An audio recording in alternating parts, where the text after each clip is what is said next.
चलिए, तो आज इस वीडियो में बात करेंगे कक्षा 10वीं का अगला जो एक अध्याय जो कि आपका क्या है, प्रिज्म द्वारा प्रकाश का अपवर्तन एवं वर्ण विक्षेपण। ठीक है ना। तो ये आपका कौन सा सब्जेक्ट है जो है कि विज्ञान। अब विज्ञान के जानते हैं 3 भाग होते हैं, भौतिक विज्ञान, रसायन विज्ञान और जीव विज्ञान। तो ये चल रहा है भौतिक विज्ञान। ठीक है। इसके पहले जो है कि आपके 2 लेसन करा दिए गए हैं। एक जो है करा दिया गया प्रकाश का परावर्तन, एक कराया गया जो कि प्रकाश का परावर्तन और जो है कि प्रकाश का अपवर्तन तथा लेंस। ठीक है। अब यहाँ पे हम बात करें जो है कि ये प्रिज्म द्वारा जो है कि प्रकाश का अपवर्तन एवं वर्ण विक्षेपण। ठीक है ना। तो चलिए इसे हम जो है कि शुरू करते हैं। तो पहला चीज हम इसमें जो है कि क्या देखेंगे, तो हम देखेंगे जो है कि आपका प्रिज्म द्वारा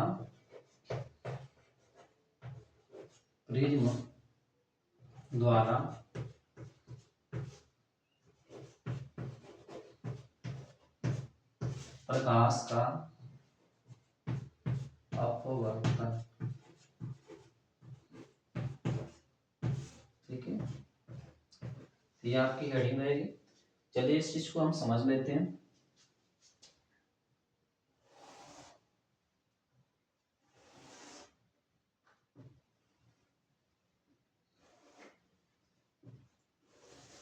ये है जो है कि प्रिज्म। अब यहां से क्या होगी, श्वेत प्रकाश जो है कि यहां से श्वेत प्रकाश प्रवेश करेगी प्रिज्म के अंदर। ठीक है। ये हो जाएगी श्वेत प्रकाश। अब देखिए इधर होता है हवा। ये प्रिज्म जो है कि किसी न किसी जो है कि पारदर्शी पदार्थ से बना होता है। तो इसका जो है कि अपवर्तनांक इसके अपवर्तनांक से ज्यादा होगा। ठीक है। मतलब ये सघन का काम करेगा, ये विरल का काम करेगा। तो विरल से सघन में जाती है तो अभिलंब की तरफ झुक जाती है। ठीक है। तो आप कहेंगे सर कि अभिलंब कहाँ पे है, तो इसके ये जो सतह है इस पे लंबवत ऐसे लाइन खींचिए, तो ये हो जाएगा अभिलंब। ठीक है। अभिलंब की तरफ झुक जाती है अर्थात अब ये किरण ऐसे जाएगी। ठीक है ना, इस प्रकार से जाती है ऐसे। अब क्या होगा, अब देखिए अब बाहर हवा हो गई और ये जो है कि आपका प्रिज्म हो गया। तो ये बाहर जो है कि विरल माध्यम, ये जो है कि सघन माध्यम। तो सघन से जो है कि विरल में जाती है तो अभिलंब से दूर हटती है। तो अभिलंब कहाँ पे होगा, तो इस पे भी खींच लीजिए ऐसे। ये हो जाएगा जो है कि अभिलंब। ठीक है। तो ये अभिलंब से दूर हटेगी, मतलब आप जाने वाली है इस प्रकार से ऐसे। ठीक है। तो ये जो किरण आती है इसको बोला जाता है आपतित किरण। ठीक है। ये कौन सी किरण रहेगी, आपतित किरण। ठीक। और जो किरण यहाँ से निकल रही है उसको कहा जाता है निर्गत किरण। निर्गत किरण। ठीक है। अब चलिए देखिए अब क्या करेंगे, ये जो किरण थी इसको जाना चाहिए था सीधे। कैसे जाना चाहिए था, इसको जो है कि सीधे जाना चाहिए था इस प्रकार से। ठीक। अब देखो ये कितना जो है कि एंगल मूली है, मतलब कितना इसका विचलन हुआ है। यहां से अब इसको पीछे मिलाएंगे,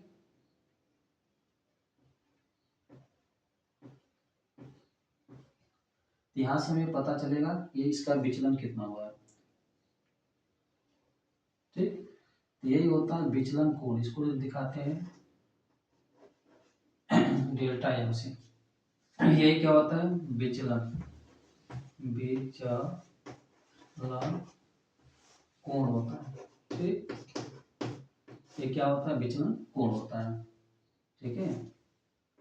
अब देखिए ये क्या होता है, ये होता है प्रिज्म कोण, जिसको हम ए से दिखाते हैं। ये होता है प्रिज्म कोण।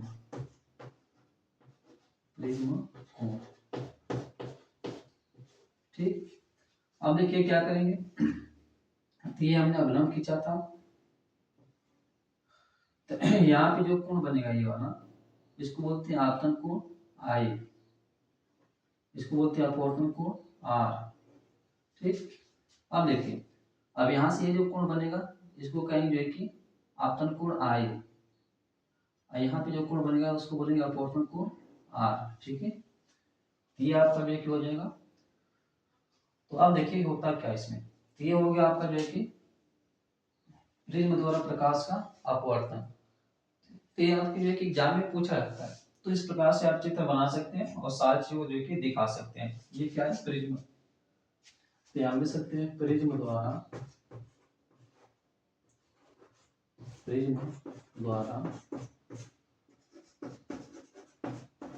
प्रकाश का अपवर्तन। ठीक है, ये हो जाएगा प्रिज्म द्वारा प्रकाश का जो है कि अपवर्तन। ये पूछा जाता है। अब देखिए यहाँ पे क्या है, ये जो प्रिज्म कोण है और ये जो विचलन कोण होता है, इसमें एक संबंध होता है, मतलब एक फार्मूला होता है, जो यहाँ पे मैं लिख देता हूँ। क्या होता है, इसका अपवर्तनांक निकालने के लिए, ठीक है, प्रिज्म का अपवर्तनांक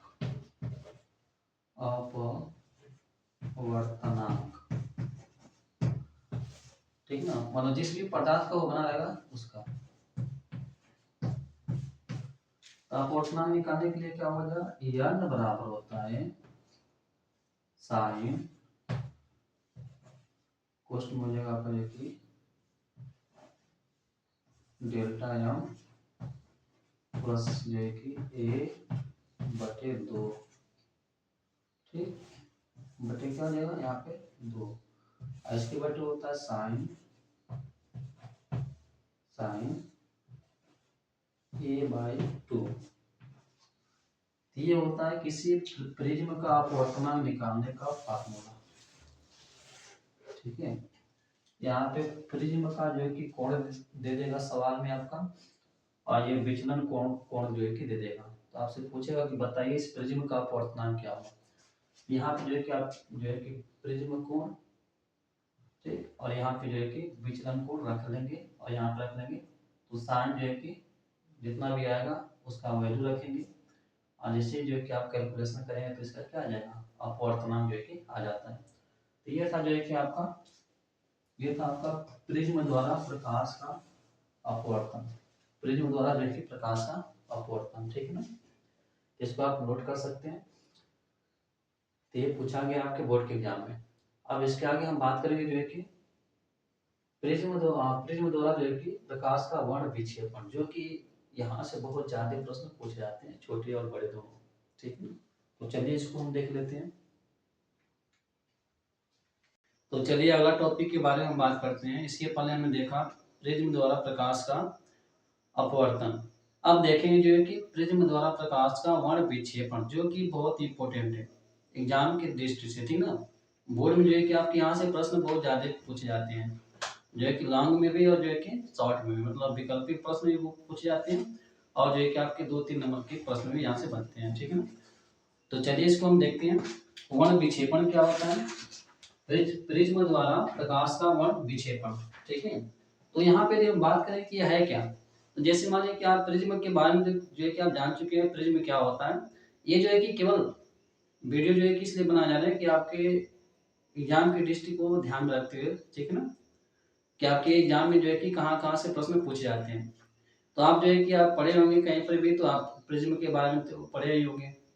तो आगे हम बात करेंगे जो है कि प्रिज्म द्वारा जो है कि प्रकाश का वर्ण विक्षेपण। जब प्रकाश को हम प्रिज्म से गुजारते हैं तो प्रकाश जो है कि अपने 7 अवयवी रंगों में विभक्त हो जाता है। इसी घटना को कहा जाता है प्रिज्म द्वारा प्रकाश का वर्ण विक्षेपण। क्योंकि हमें पता है जो श्वेत प्रकाश होता है 7 रंगों से मिलकर बना होता है। तो जैसे ही प्रिज्म से गुजरता है तो वह 7 रंगों में जो है कि विभक्त हो जाता है। यही घटना कहलाती है प्रकाश का वर्ण विक्षेपण। ठीक है ना, तो चलिए इस चीज को हम समझते हैं।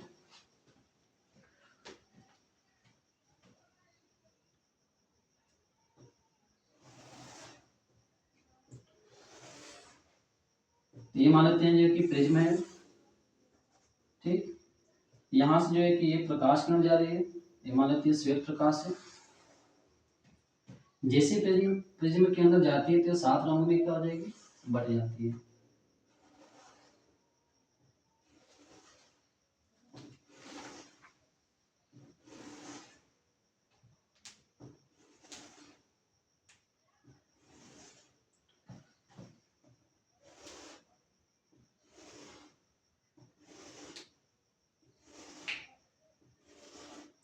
सात रंगों में क्या हो जाएगी, बढ़ जाती है। ठीक है ना, तो कौन कौन से रंगों में बढ़ती है?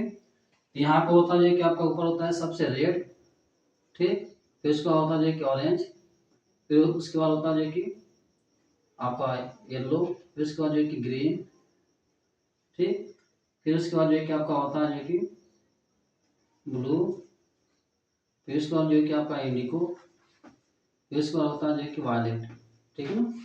ये 7 रंगों में जो है कि इस प्रकार से क्या हो जाएगी, बढ़ जाती है।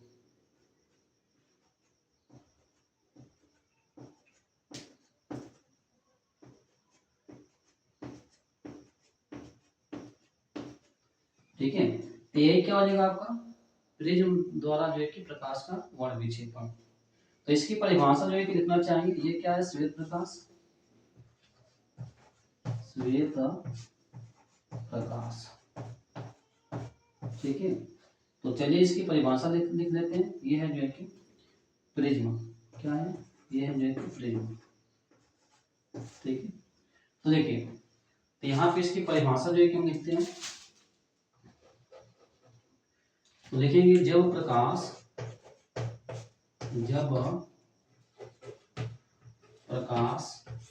किसी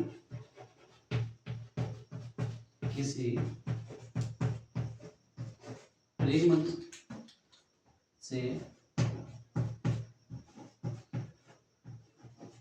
गुजरता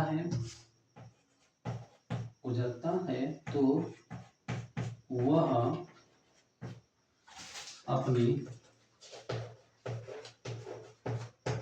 वह अपने 7 अवयवी रंगों में 7 अवयवी रंगों में विभक्त हो जाता है, विभक्त हो जाता है। इस घटना को ही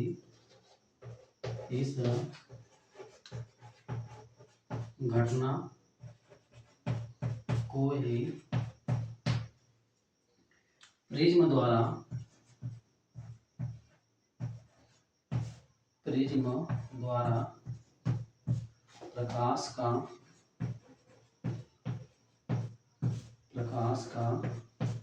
वर्ण विक्षेपण कहते हैं, वर्ण विक्षेपण कहते हैं।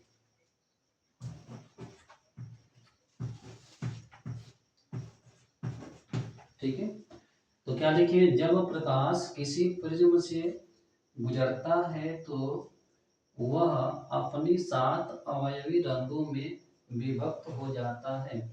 इस घटना को ही प्रिज्म द्वारा प्रकाश का वर्ण विक्षेपण कहते हैं। ठीक है, अब देखिए क्या होगा, अब इसके सामने जो है कि हम सफेद पर्दा लगाते हैं, मतलब इसके सामने जो है कि आप एक सफेद पर्दा लगा देते हैं, इसपे 7 रंगों की एक पट्टी प्राप्त होती है। 7 रंगों की क्या प्राप्त हो जाएगी, देखिए पट्टी, ठीक है ना।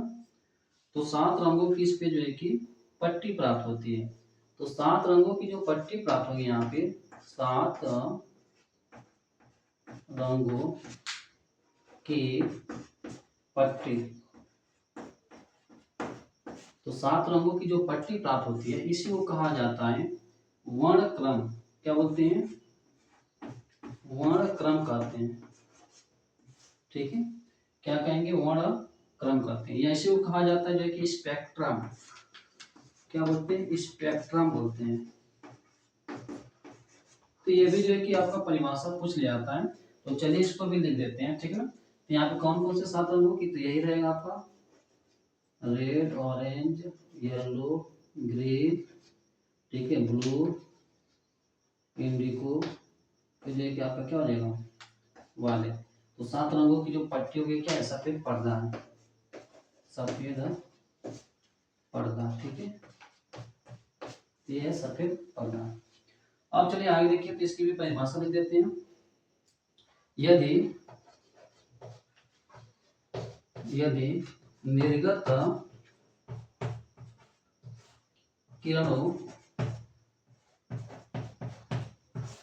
के सामने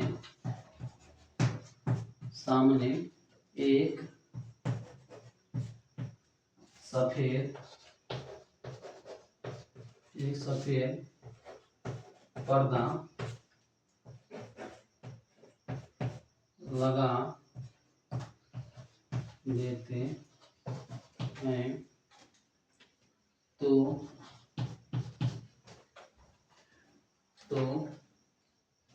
सात रंगों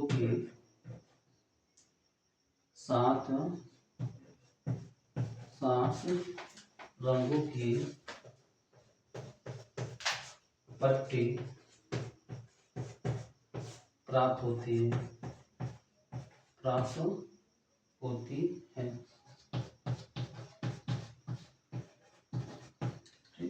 जिसे वर्णक्रम कहते हैं, जिसे हम वर्णक्रम कहते हैं। क्या कहते हैं? वर्णक्रम, या इसे कहा जाता है स्पेक्ट्रम। क्या कहते हैं? स्पेक्ट्रम कहते हैं। ठीक है, कहते हैं। तो इसकी क्या हो जाएगी? परिभाषा हो जाएगी वर्णक्रम या स्पेक्ट्रम की। ठीक ना? तो क्या लिखे? देखिए, यदि निर्गत किरण कौन सी होती है? जो बाहर किरण यहाँ से निकल रही है प्रिज्म से, उसी को बोलते हैं निर्गत किरण। यदि निर्गत किरणों के सामने एक सफेद पर्दा लगा देते हैं तो सात रंगों की, ठीक ना, पट्टी प्राप्त होती है।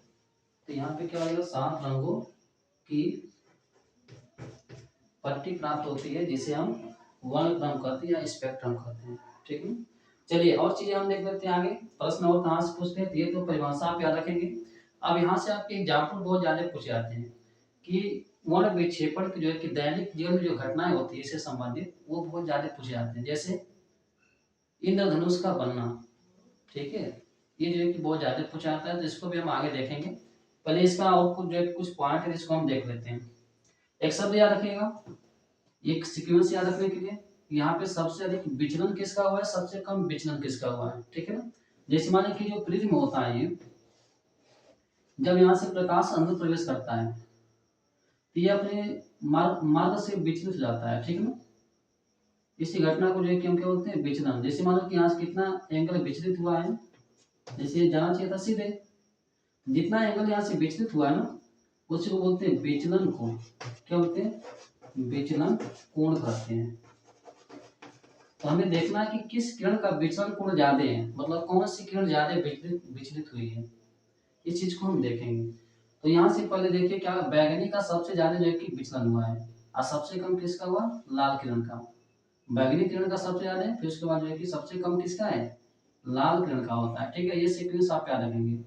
रेड का जो है कि सबसे कम, फिर उससे जो है कि ज्यादा, फिर उससे ज्यादा, फिर उससे ज्यादा, सबसे ज्यादा किसका? बैगनी का। इसके लिए एक शब्द है जिसको आप याद रखेंगे। क्या याद रखेंगे? देखिए जो शब्द है, ठीक है, एक वर्ड याद रखेंगे, विबग्योर। यहां से आप लिखेंगे तो विबग्योर,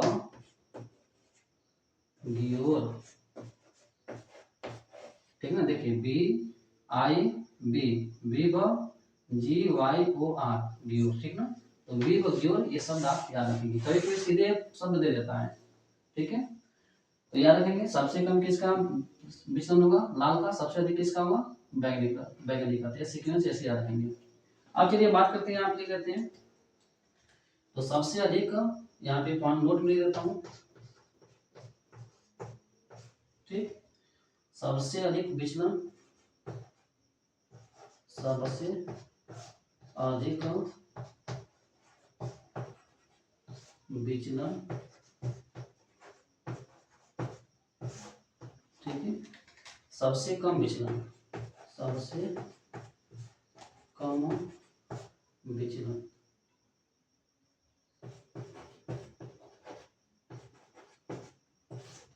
तो सबसे अधिक विचलन किसका होता है? बैगनी का। कौन सी किरण का होता है? बैगनी किरण का। तो ये बहुत बार पूछा जाता है विकल्पी प्रश्न में। सबसे जो है कि कम विचलन किसका होता है? लाल किरण का। ठीक है, किस किरण का होता है? कि लाल का। ठीक है, अब ऐसा क्यों होता है? तो आप जो है कि 9th में पढ़ चुके हैं जो है कि तरंग वाले एक था जो है कि फिजिक्स में ही 9th में तरंग, ठीक ना, मतलब ध्वनि वाला चैप्टर है जिसमें आप तरंग के बारे में पढ़े थे। तरंग में जो एक होता है तरंग दैर्ध्य, तो जिसकी तरंग दैर्ध्य जो है कि ज़्यादा होगा उसकी विचलन सबसे कम, जिसकी तरंग दैर्ध्य सबसे अधिक होगा, सॉरी, जिसकी तरंग दैर्ध्य सबसे अधिक है उसका विचलन सबसे कम, और जिसकी तरंग दैर्ध्य जो कि सबसे कम है उसका विचलन सबसे अधिक होता है। तो जो लाल किरण होती है उसका तरंग दैर्ध्य बहुत अधिक होता है, तो तरंग दैर्ध्य जो होता है वेवलेंथ सबसे अधिक होता है, जिस कारण से उसका विचलन सबसे कम होता है। और जो बैंगनी होता है उसकी तरंग दैर्ध्य सबसे कम होता है, वेवलेंथ जो होता है सबसे कम होती है, जिस कारण से बैंगनी का जो है कि विचलन बहुत ज्यादा हो जाता है। ठीक है, तो यहाँ पे देख सकते हैं इसका रीजन क्या है। तो जो बैंगनी है, ठीक, जो बैंगनी है इसकी जो तरंग दैर्ध्य होती है, ठीक, तरंग दैर्ध्य, तरंग दैर्ध्य, और इसकी जो तरंग दैर्ध्य होती है तरंग दैर्ध्य। तो यहाँ देखिए सबसे अधिक विचलन किसका हुआ, बैंगनी का, इसका मतलब कि इसकी तरंग दैर्ध्य सबसे कम रही होगी। ठीक है, इसकी जो तरंग दैर्ध्य है सबसे कम, सबसे कम, इसकी इसका विचलन जो है कि सबसे कम हुआ है, इसका मतलब इसका तरंग दैर्ध्य सबसे अधिक रहा होगा, इसका तरंग दैर्ध्य जो है कि सबसे अधिक, सबसे अधिक। ठीक है, तो ये पॉइंट आप याद रखेंगे। ये प्रश्न जो है कि आपसे बहुत बार पूछा जाता है कि किसका जो है कि विचलन सबसे अधिक होता है, किसका विचलन सबसे कम होता है, और ऐसा क्यों होता है तो रीजन जान के तरंग दैर्ध्य, ठीक ना। आप तरंग दैर्ध्य के बारे में यहाँ पे नहीं बता सकता क्योंकि जो है कि वीडियो बहुत लंबा हो जाएगा, ठीक ना। तो 9th में जो है कि आप ये चीज पढ़ चुके हो तरंग दैर्ध्य क्या होता है, ये जो है कि आप चीज याद रखेंगे। आप देखेंगे आगे जो है कि हम इसके आगे क्या लिखेंगे, प्रिज्म द्वारा प्रकाश का जो वर्ण विक्षेपण है इससे जो संबंधित जो दैनिक जीवन में घटनाएं होती है वो हम देखेंगे, जैसे इंद्रधनुष का बनना, ठीक है ना।